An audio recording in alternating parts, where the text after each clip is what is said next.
If you see my other video, you'll know now that I'm changing the air filter. If you haven't seen my other video, go over and watch it.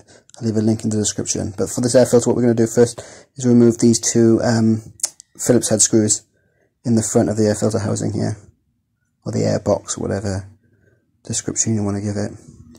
Peel that off, peel it forward. It's got two tabs on the back. And I'm just going to grab the air filter, pop it out, get our new one, and see it's got a hole on the back here. That hole has to mate up with the ring on the inside here, and it creates a nice seal. So we're going to push that in first, and then I'm going to twist it so this tab lines up with the grooves on the front. And that's it. I'm going to chuck the box back on now, or the lid. But here's the two tabs here. Just make sure they line up with the grooves on the back of the airbox there. Push them in like so. Make sure everything lines back up and put the two screws back in. And that's it.